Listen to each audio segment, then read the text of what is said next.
Hey, everybody. Good morning, good evening, good afternoon. I hope you're having a blessed day wherever in the world you are. Welcome to Pep Talk, the podcast that gives you the truth, the whole truth, and nothing but the truth. So help us, God, where we take all these complex health and wellness and medical topics and conversations. We break them down into simple, digestible, understandable action steps. And we give you things that you can start doing now to improve your health, the health of your loved ones. And if you're a physician, like most of you are, helps you improve the health of your patients in your community as well.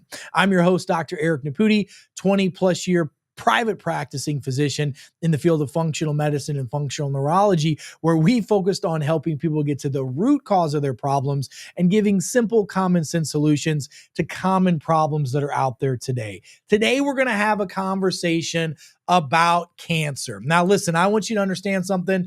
I'm not treating your cancer. I'm not curing your cancer, but what I'm doing is I'm sharing with you some of the latest data and research that talks about cancers, primarily, ladies, listen up, breast cancer. There's some massive breakthrough data and science that's out here. I want to talk about recognizing breast cancer, early treatments, things you can do to help mitigate and prevent, even though listen to this. This is what's really screwed up about the world we live in.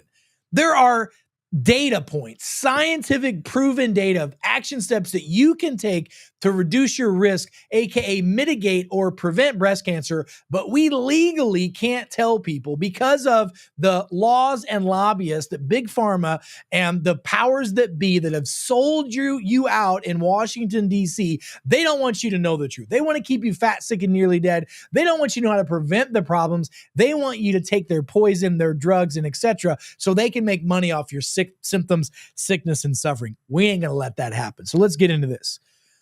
Here's some of my notes I want to read to you today. I want to be real clear on this. So recent research has uncovered a very intriguing link, a causative and correlative link between certain hormones and neurotransmitters and cancer treatments. Okay.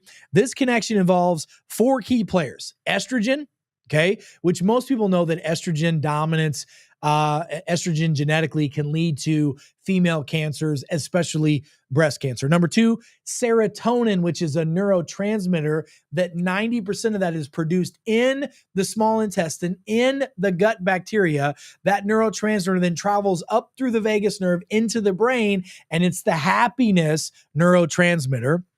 Number three is dopamine. Dopamine is also a neurotransmitter produced in the GI tract, 90% of it, then travels up into the brain. Dopamine is the neurotransmitter that helps you feel balanced, helps you feel centered. If you have a disruption in dopamine, that can lead to addiction, addictive personalities, and a whole bunch of problems. And the last compound is a hormone called progesterone. Each of these substances plays a critical role in your body's function, but their impact on cancer and cancer treatment is now coming very sharp into focus. Now, listen, estrogen, primarily known as a female hormone, even though boys and girls, men and women, we both have these hormones.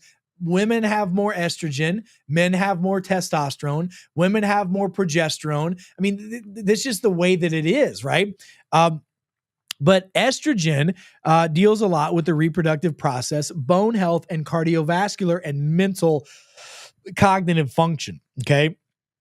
If you have a estrogen positive cancer, that's the HER positive, then we have a high risk of growing rapid breast cancer. Okay. Serotonin, often misleading as just the feel good neurotransmitter, it's an anti-metabolite, which means it suppresses your body's ability to create energy in the electron transport chain in the mitochondria. So an imbalance in serotonin stimulates a growth and spread of certain cancer cells. Okay. On the other hand, other neurotransmitter shown very promise in treating cancer is dopamine. And if you have a genetic, so your genes in your body, you either have clean genes or dirty genes. A clean gene is a gene that's firing like it's supposed to. A dirty gene is a gene that has a glitch in the system. It's not working like it was originally designed. How do you know you have that? You have to run tests for that.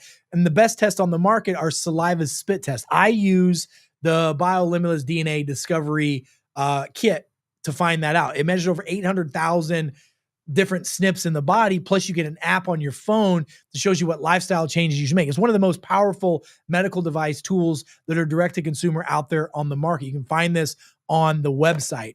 But if you have a COMT gene, which is a very common gene, that's a methylation gene, that's a dirty gene, you have a higher risk of breast cancer because dopamine levels are going to be off.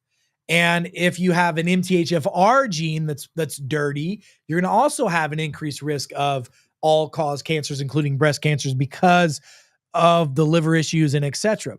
Progesterone, which is another sex hormone, which is critical for reproduction health and pregnancy, has really been emerging as an ally in cancer treatment, which is why a lot of functional medicine doctors are working with oncologists. I've been doing this for decades now, where we have oncologists that are doing, their cancer treatments, and we're supporting the immune system with vitamins, minerals, and lifestyle, foods and nutrients, and we're using natural bioidentical hormones and peptides, and the results we're getting are off the charts phenomenal when we work together to improve the health of the patient.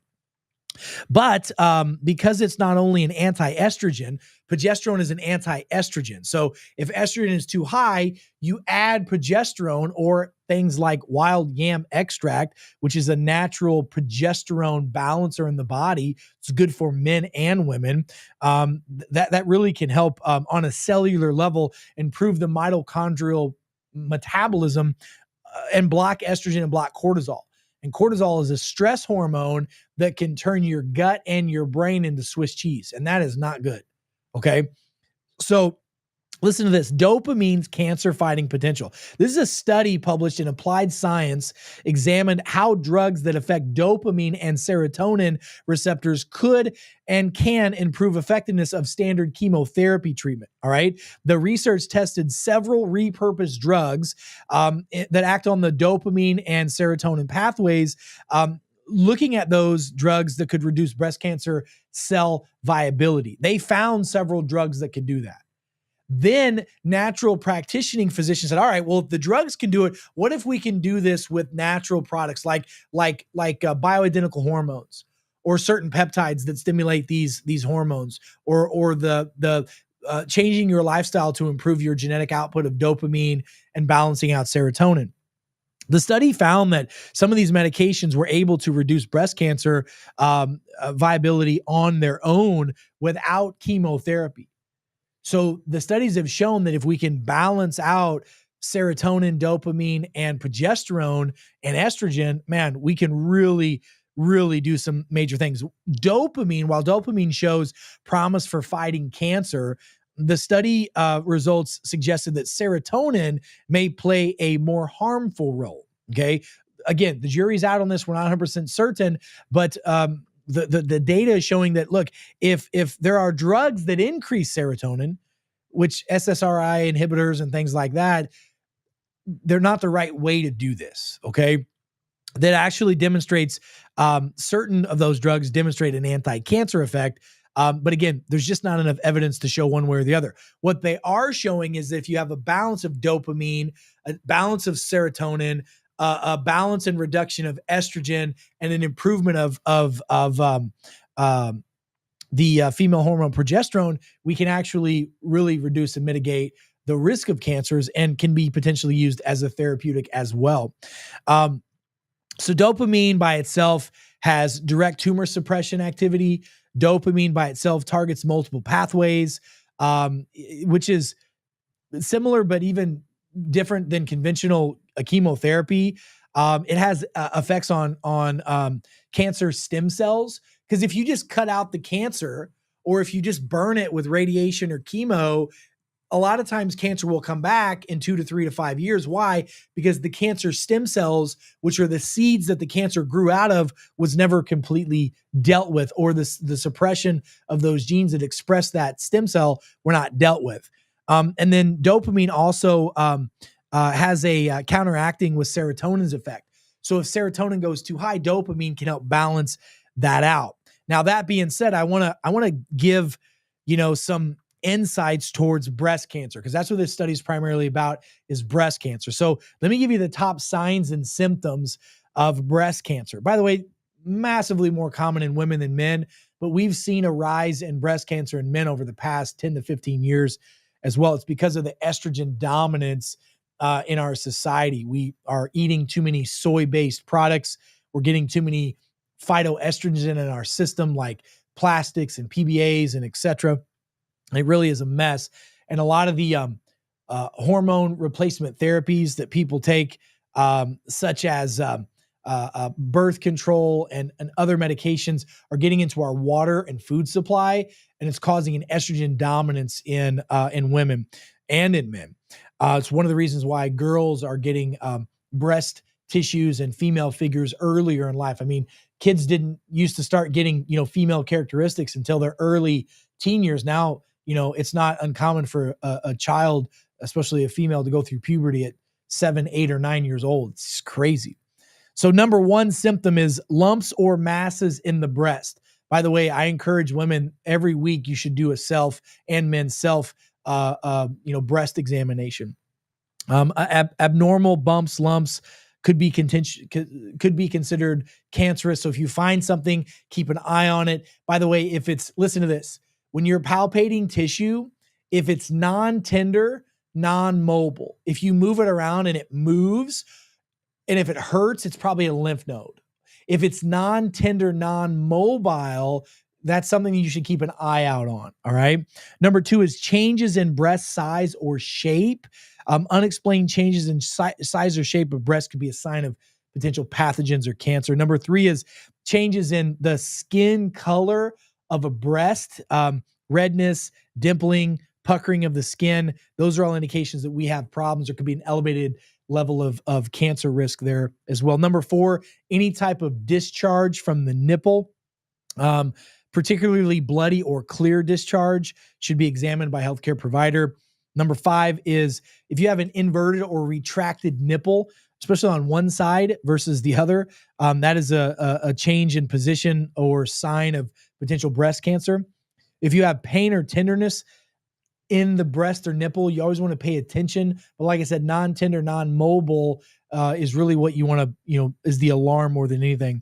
Number seven, swelling in or around the breast, collarbone, or armpit, because all the lymph nodes under the collarbone, underneath the armpit, around the breast tissue, and even into the arm can be a contributing factor to obvious signs of breast cancer. Number eight is skin rashes or scaling around the nipple. If you see skin texture changes around the nipple, scaling, peeling, dead skin, dry skin, that could be a sign of breast cancer. You want to be aware of that. Vein enlargement on the breast surface. That typically happens when a female's milk comes in. The breast gets more filled up. A lot of times you'll see the sudden appearance of prominent veins that could be linked to cancer. And then unexplained weight loss or fatigue is always something that you want to look at. So let me give you 10 what I would consider biohacks to help. Again, my gosh, man, it's so sad we can't use the word prevent and we can't use the word treat or mitigate, but I'm going to give you 10 things that you should know to do to help yourself, period. And with this topic, it makes sense. Number one, optimizing your vitamin D levels. We know that optimizing your vitamin D levels reduces the risk of all-cause infections, and it reduces the risk of all-cause mortalities, including reducing the risk of death from cancer. We know that to be a fact. On a blood test, your vitamin D level should be between a 60 and a 100. We want to have it close to 100 as possible.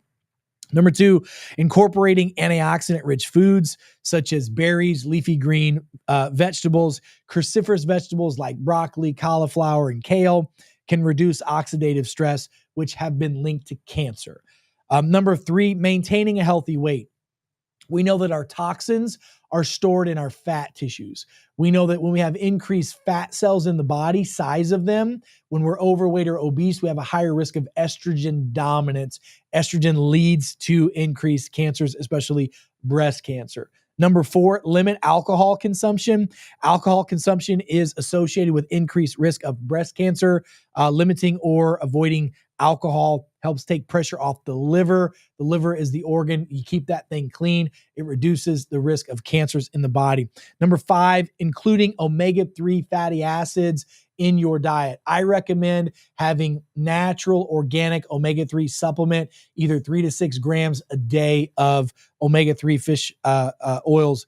Major powerful benefit, improves longevity. We live longer when our vitamin D is adequate. We live longer when our omega-3 levels are good. You can do an omega-3 blood test, but I'm just telling you, you should supplement it daily. Number 6, incorporating cruciferous vegetables. I already talked a little bit about this, but broccoli, kale, Brussels sprouts, sprouted greens, all those kind of things, they have been shown to help with estrogen detoxification, which can then reduce the risk of cancers. Number 7, limit exposure to endocrine disrupting chemicals like hand sanitizers, like plastics, like PBAs, etc. The list goes, like certain medications, like medications like birth control. I mean, man, there are so many other ways you can prevent, like pregnancy, and using birth control pills to regulate your hormones is the dumbest thing you could do. If your doctor is telling you to do that, please, for the love of God, find another doctor that knows what the hell they're talking about. I'm sorry, but we just can't. We have to be able to speak candidly. And that's not disrespectful. It's just a fact. Okay. Number 8, regular physical activity. Look, when you move your body, it balances out your gut. It balances out your immune system. It reduces insulin levels. The stronger and healthier and more connective your connective tissue and your muscles are, it reduces insulin resistance. Insulin resistance then can cause things like diabetes, metabolic disorder, non-alcohol fatty liver problems. The list goes on and on and on and on. Number 9, include fiber in your diet. 95% of the global population is deficient in fiber. This is a big problem.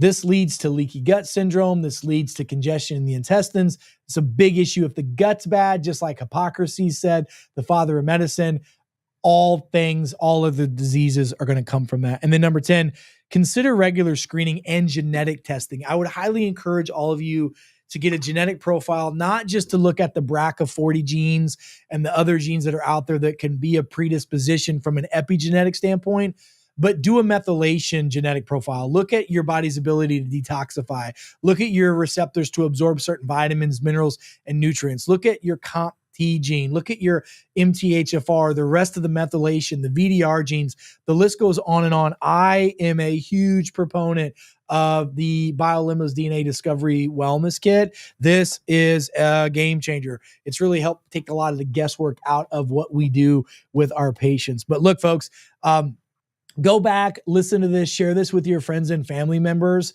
This is definitely something that is more common than it should be. And there are common sense solutions and action steps you can take to mitigate your risk for all things, including cancers. That's what these studies are proving to show. Anybody that tells you the same is ignorant and you should stay away from them. Sorry, I'm just telling you what you should do. So look, go to our website, go to peptalk.world. That's peptalk.world. Like, subscribe, and share information on social media, because the truth will set you free. And remember, knowledge is power, but wisdom is taking that knowledge and applying it to your life. Folks, until we meet again, I'm Dr. Eric Naputi. God bless you. God bless America, and God bless the world. Stay smart out there, and I'll see you next time. Be well.